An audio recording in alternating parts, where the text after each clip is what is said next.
অসম প্ৰবাহৰ শ্ৰোতা দৰ্শকলৈ শুভেচ্ছা জনাই আমি আৰম্ভ কৰিছোঁ অসম প্ৰবাহ সাহিত্যৰ পৃথিৱীত সাহিত্যিক দম্পতী অশোকৰাম ভট্টাচাৰ্য আৰু ইন্দিৰা গোস্বামী ভট্টাচাৰ্য। এটি বিৰল দম্পতী পৰিয়াল যি দুয়োগৰাকী সমানে সাহিত্য চৰ্চা কৰে আৰু তেওঁলোকৰ মাতৃ বিশেষকৈ অশোকৰাম ভট্টাচাৰ্যৰ মাতৃ বিশিষ্ট সাহিত্যিক সৌজন্যময়ী ভট্টাচাৰ্য যি নাটক, গল্প, শিশু সাহিত্য, উপন্যাস, ভ্ৰমণ কাহিনী, কবিতা, প্ৰবন্ধৰে অসমীয়া সাহিত্যৰ ভঁৰাল চহকী কৰি থৈ গৈছে। অশোকৰাম ভট্টাচাৰ্যৰ পিতৃ স্বাধীনতা সংগ্ৰামী কবি তথা অনুবাদ সাহিত্যিক।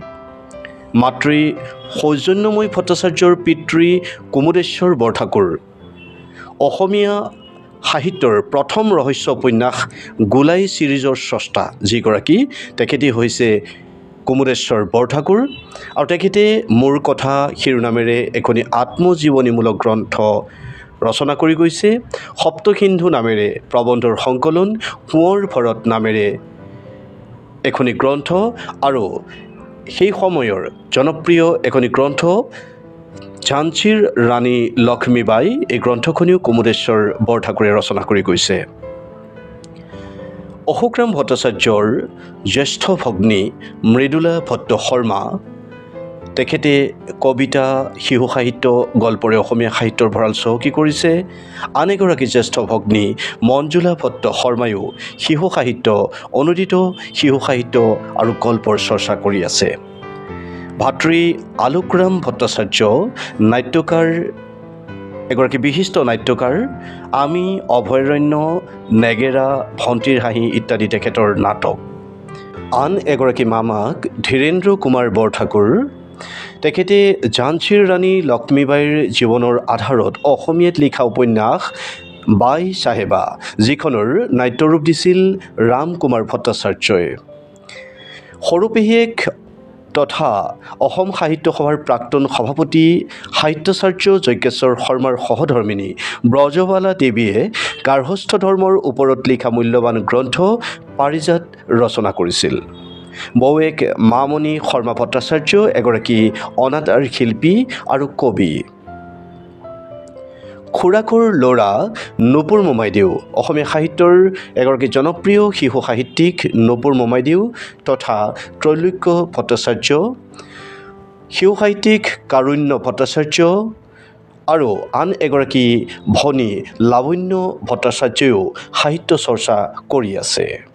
আমি অসম প্ৰবাহ চেনেলৰ তৰফৰ পৰা আপোনালোকলৈ স্বাগতম জনাইছোঁ।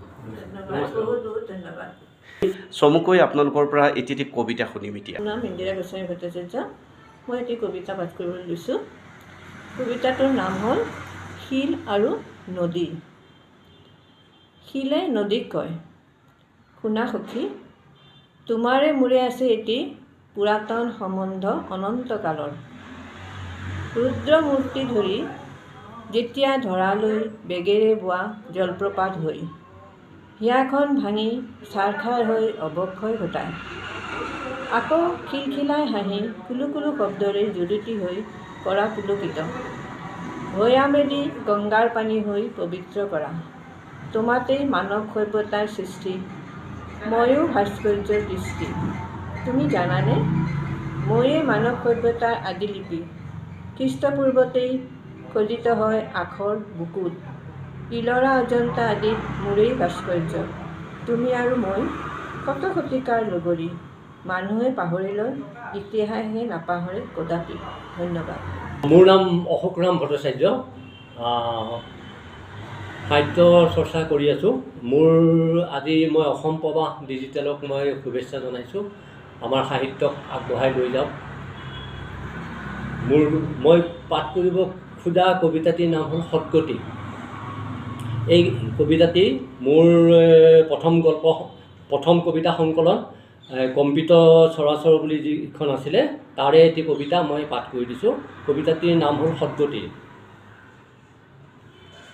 মৃত্যু উপত্যকাত পৰি আছে এটি শিশুৰ দেহৰ খণ্ড, কাষত মাতৃৰ ক্ষত বিক্ষত দেহ আৰু ৰক্তৰঞ্জিত বহু মানৱৰ দেহ। অস্ত আকাশত এটি চৰাই বিদ্যুপৰে চাই মানৱৰ নৃশংসতাক ঘৃণাত সি চিৎকাৰ কৰে। পৰিকল্পিত হত্যাকাণ্ড সেয়া যে তাৰ জ্ঞানৰ অগোচৰ।